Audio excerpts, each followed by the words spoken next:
Bienvenidos a otro de los lugares más emblemáticos de Guanajuato, el Museo Casa del Purgatorio, ubicado en la ex hacienda del Cochero, donde podemos encontrar instrumentos de tortura que datan de los tiempos de la Inquisición.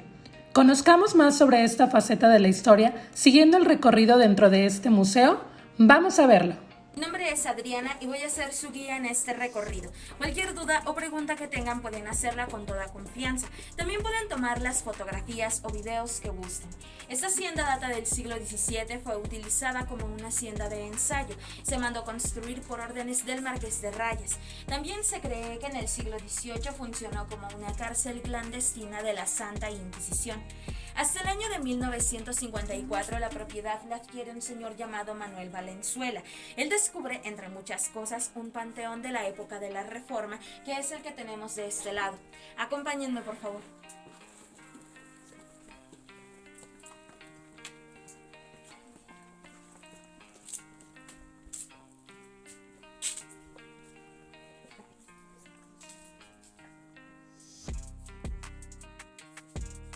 Lo que observamos de este lado es el panteón que descubrió el señor Valenzuela, como les mencioné, de la época de la Reforma, tiempo en el que estaba como presidente Benito Juárez.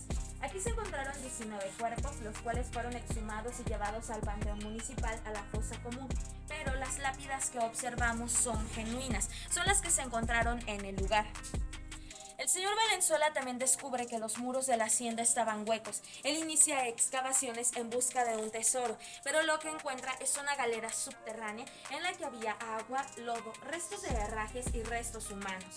Con la ayuda de una antropóloga se revela que los herrajes pertenecían a máquinas de tortura utilizadas en la época de la colonia.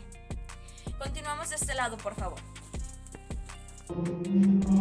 Según los estudios realizados por la antropóloga Virginia Blackley, se cree que lo que tenemos de este lado era un calabozo, en donde mantenían a los prisioneros antes de ser enjuiciados. En cuanto a los presos, se encontraban mental y físicamente debilitados. Eran pasados a una silla de interrogatorio como la que tenemos en la vitrina. Sí, claro, pueden utilizarlo si gustan. Pasen, chicos, adelante. ¿Quiénes recorriendo, por favor, para que todos alcancen a entrar? Los más bajitos pasen hasta medio adelante la reja, los más altos hasta atrás, por favor, para que todos puedan observar. Entonces eran cortados en pedazos pequeños y luego puestos en un balde como este, que contenía agua, sales y minerales que al ponerlos al fuego descomponían la carne. Los restos eran traídos al otro balde que tenemos aquí y posteriormente lanzados a la galera subterránea que visitaremos más adelante. De muñeca, cintura y pies, y la tina de abajo era llenada principalmente con aguas negras. Se giraba la rueca hasta que la cabeza quedara sumergida en la tina.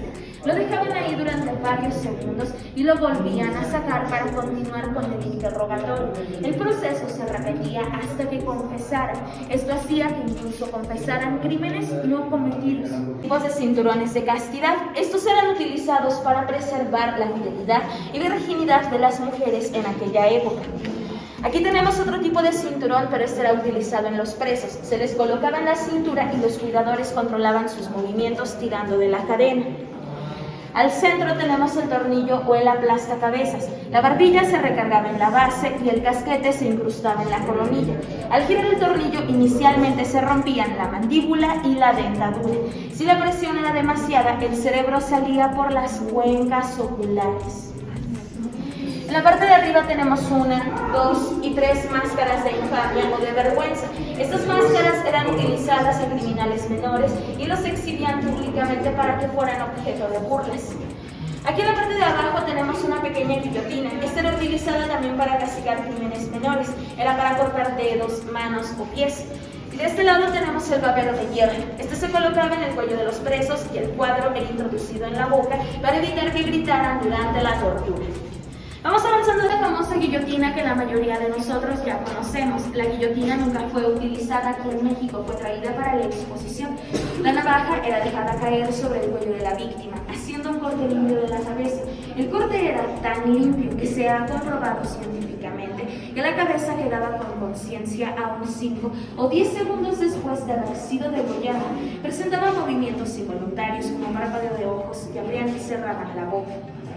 Sobre mí y al fondo tenemos otras 2 jaulas de escarnio, solo que en estas ponían a las personas vivas. Igual las exhibían en plazas públicas, pero las dejaban morir de hambre o de sed.